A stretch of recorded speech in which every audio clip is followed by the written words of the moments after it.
guys, jumpa lagi dengan saya Elmi Prayasti Utami di channel 5 dalam acara Kupas Tuntas Sampai Tundas.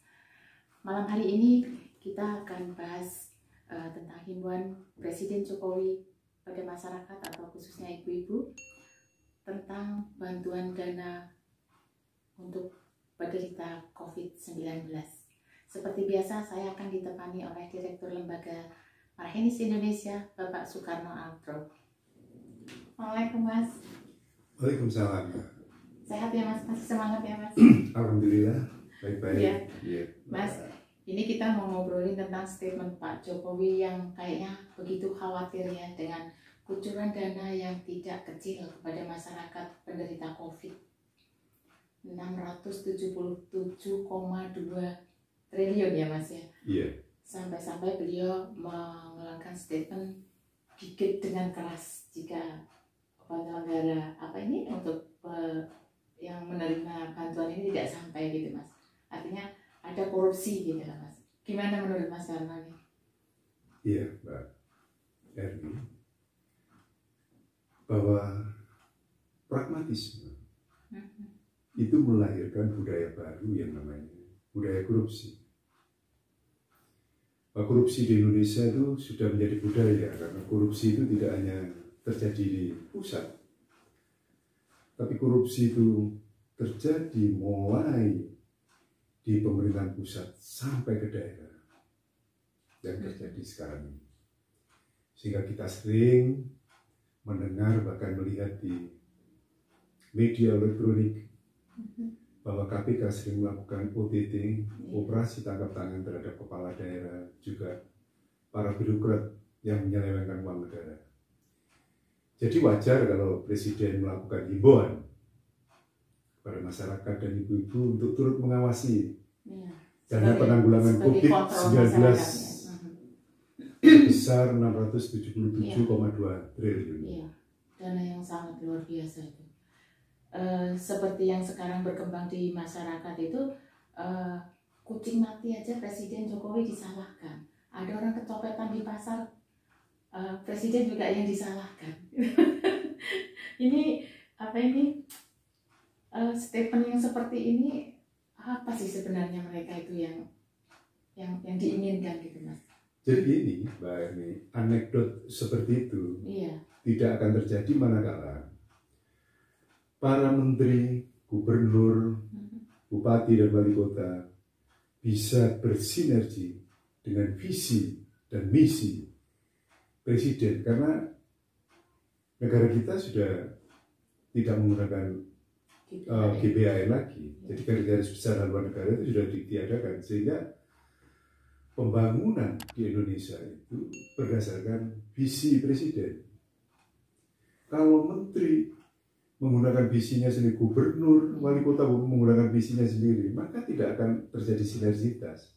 Karena tidak terjadi sinergi, sehingga ketimpangan-ketimpangan itu banyak terjadi. Maka muncullah anekdot seperti yang dengan katakan, ada kucing ketabrak mobil, Jokowi disalahkan. Ada orang kecopetan, Presiden Jokowi disalahkan.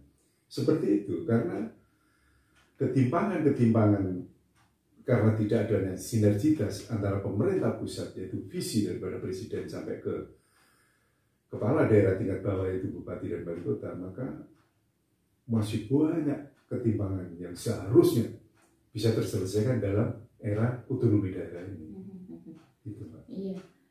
Pemirsa, kita lanjutkan, tapi jangan lupa like and subscribe tetap di channel 5.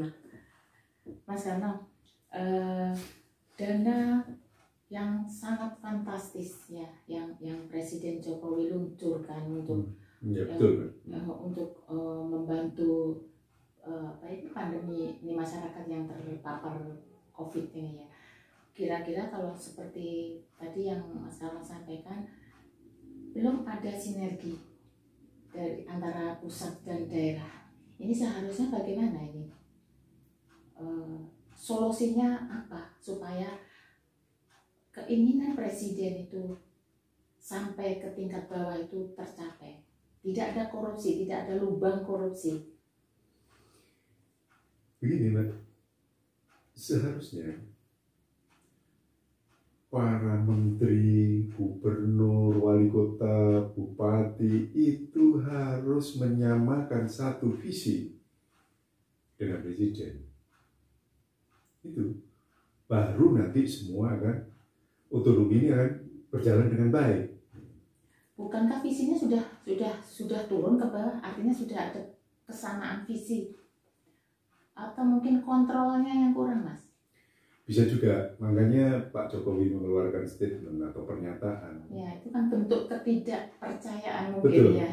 Bentuk ketidakpercayaan bukan kepada masyarakat dan ibu-ibu, ya. Itu bahasa orang Jawa itu kan sanepan. Sanepan. Iya, sebenarnya yang di bahasa implisit ya, karena orang Jawa ya. Jadi.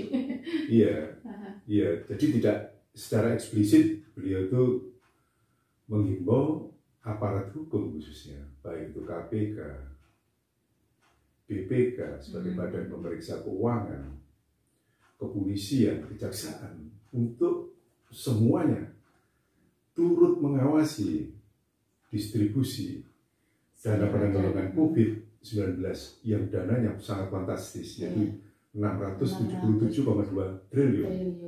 Betul, Pak? Itu tidak kecil itu. Makanya Presiden mengeluarkan himbauan yang sangat keras.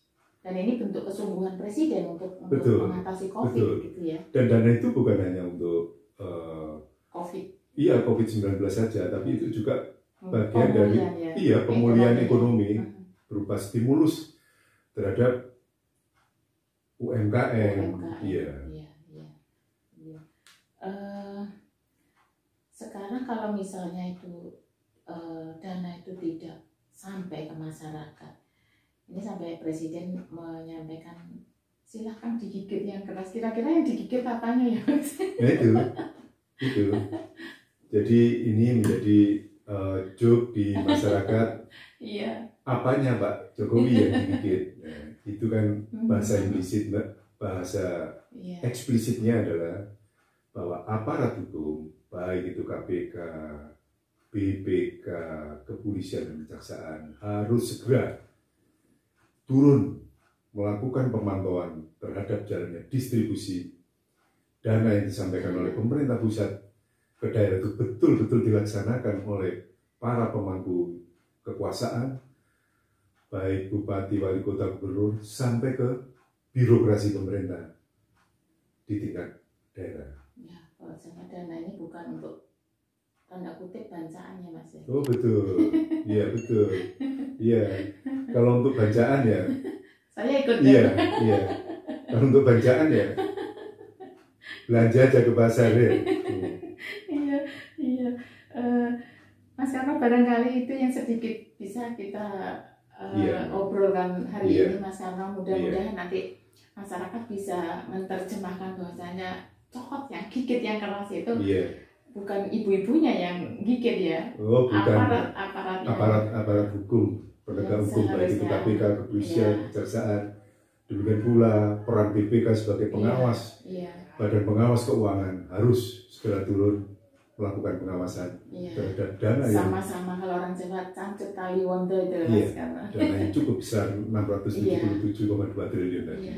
Mudah-mudahan ini yang diharapkan Bapak Jokowi, Bapak Presiden ini, Pak Presiden Jokowi ini bisa benar-benar sampai ke masyarakat. Gitu. Mudah-mudahan. Mas Ano, terima kasih. Insya Allah nanti kita ngobrol lagi.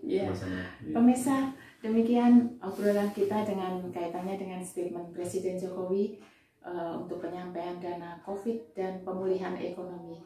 Jangan lupa like and subscribe. Bye. Terima kasih.